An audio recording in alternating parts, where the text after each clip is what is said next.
So I wanted to come on today and talk about creating a safe place for someone else.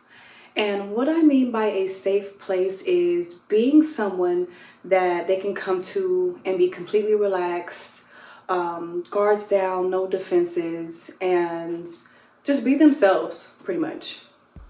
The question that comes up with this a lot is, how do I create a safe place for someone else? And I'd start off by actively listening. A lot of times people don't feel heard. They have demanding jobs, they have, questionable home dynamics, whatever their case may be, people just don't feel heard. And to be that somebody that someone can come to and just get everything off your chest and just unload, not necessarily like they're unloading on you, because they're not, they're just saying things that they've been wanting to say for maybe a day or two, and just get off of their chest. There's a great release in that. And being able to release that takes a lot of pressure off of you. That is something that I find a lot of my friends complimenting me on. Being able to just talk to me and I just listen. Because a lot of things don't need to be responded to. Just to listen to someone, talk about their issues, it's if you have the time, it doesn't hurt. Just being that someone can bounce something off of, or just let something go. Another is respecting someone's boundaries. I don't feel like I need to go deep into that. Respect people's boundaries. That's just it. Another is paying attention to nonverbal communication. And I'm sure we've all experienced someone saying one thing, but their body is telling you something completely different. Like, say we're going out somewhere and there's something that you really wanted to do, and I'm telling you, yeah, sure, let's go. But I'm arms crossed, sitting back, it's clear that I'm not comfortable. My excitement has lowered. It's obvious that I don't want to do that. So, paying attention to body language. Yes, that's something that can definitely make someone feel safe with you. And also being accountable. Accountability.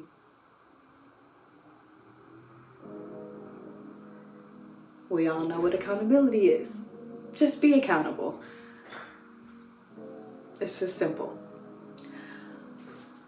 I can say, especially in my case, as a child, I grew up in an environment where there was a lot of conflict.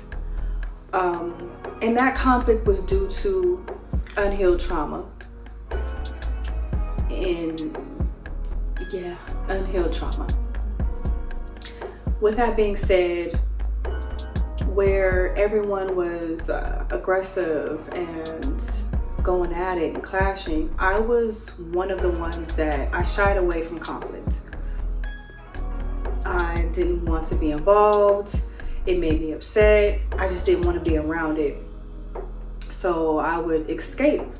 I would escape into writing. I wrote a lot. I wrote poetry a lot. Just anything to stay out of the conflict. But I found, as I got a little older and I stepped into dating and, meeting guys, the guys that I went for, or the guys that, I pursued, all were the same. They all had very toxic traits. Conflicts, arguments, fights, in 2 cases, physically fighting. And it was just traumatic experiences for me.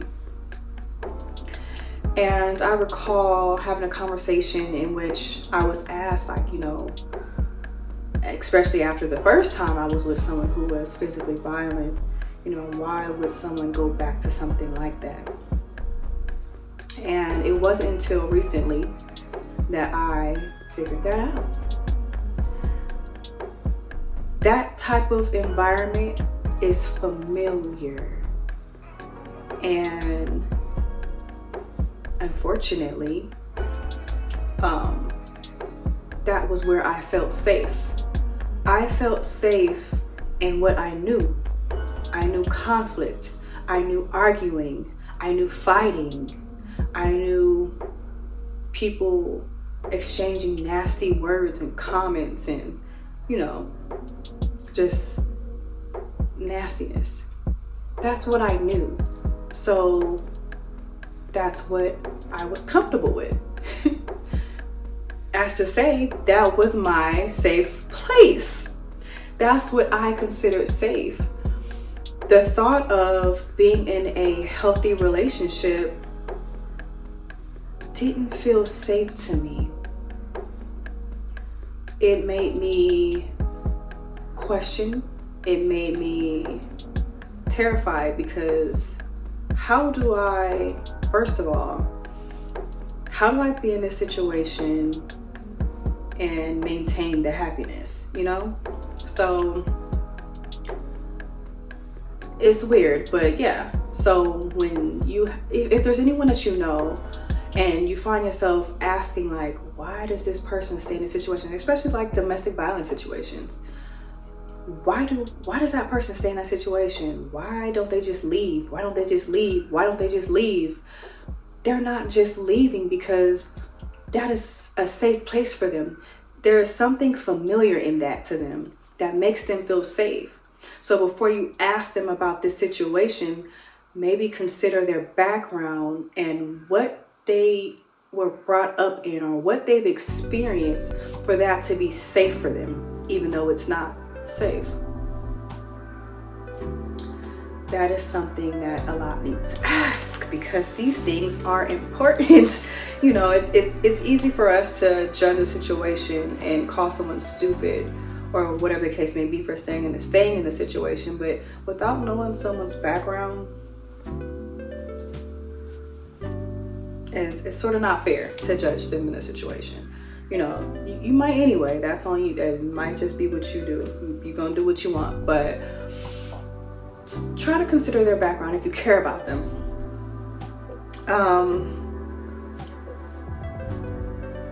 Learning to create a safe place for yourself.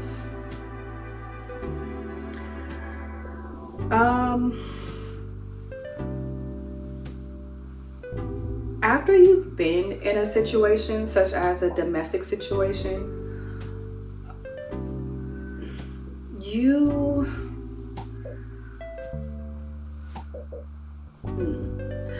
many like to stick with it, like they become it.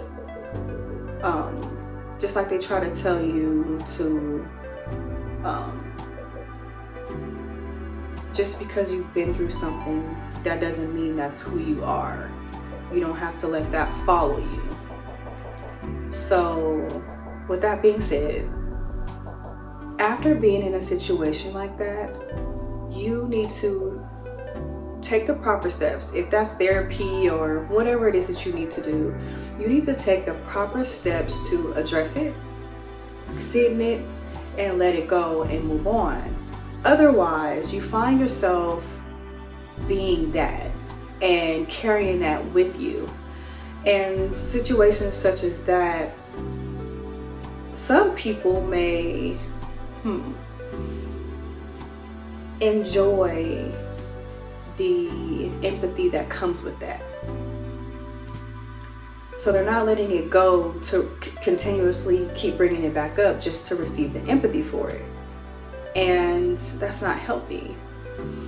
You can't keep hanging on to the same thing and pointing your finger and being angry and being mad and not letting go of someone because of something that they did to you that you are no longer in. You moved on. You've made your way out of it. So since you've made your way out of it, it's best to let it go and go about your life. But you have those that want to hang on to it for the sympathy. Like, oh, well, this happened to me, so I can't do this, this, and that. Or this dude, he put his hands on me, he verbally abused me, he mentally abused me, so all men ain't shit. Well, that's not true. That one man ain't shit, you know? But they use that, they use that to possibly be ain't shit themselves. They use it to manipulate, and it's not healthy. It's not healthy. You got to move on. You have to let it go, because that can't continuously be the excuse for your poor decisions. Sorry to tell you, but it can't. There's this book that I've read when I first started my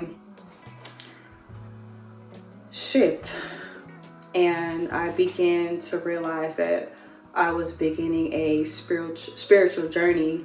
I didn't quite know what was going on, and so I was looking for things and researching things and just trying to get a little answers on, okay, I feel this thing, what is it, and what do I do with it, and what direction do I go? How do I know more about it?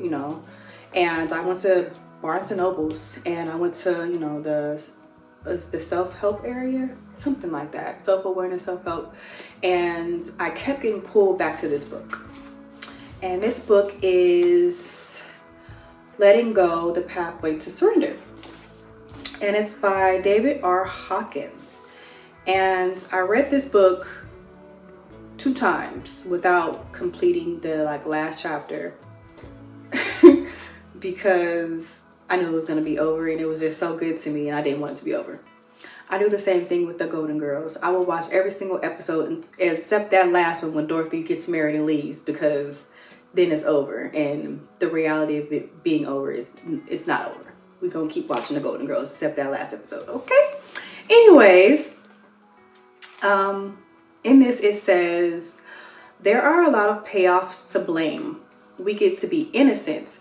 We get to enjoy self-pity. We get to be the martyr and the victim, and we get to be the recipients of sympathy. So I feel like a lot of people that have been through traumatic situations, they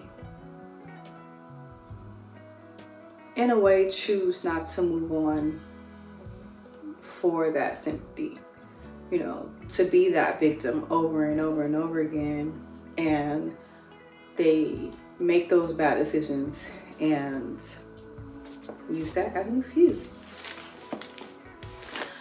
So yeah,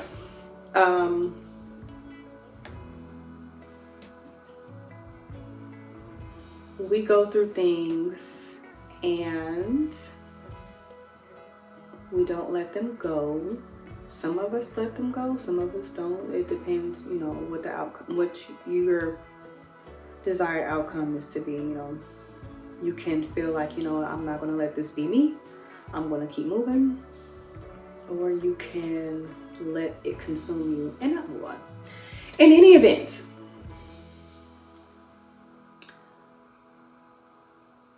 people make choices to stay in certain situations because it feels safe to them. That is what their reality has been, and that is what is considered their safe place.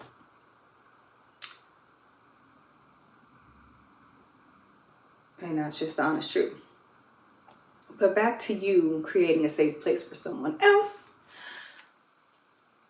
I find in my experience that with most people that I deal with on a daily basis, just listening to them, honestly, just listening alone makes the world of a difference to someone else. Hearing them, not necessarily responding, but letting them know that you are listening, makes a difference.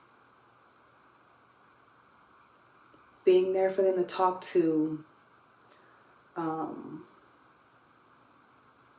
not being biased, being honest, and just respecting them and their boundaries.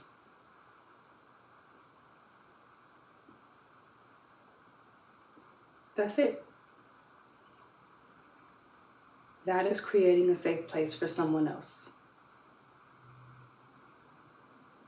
So yes, thank you guys for listening. I am Nay.uri. This is the D&D Nay.uri podcast. And until next week, Wednesday, I will see you all later. And you make sure to have a better day.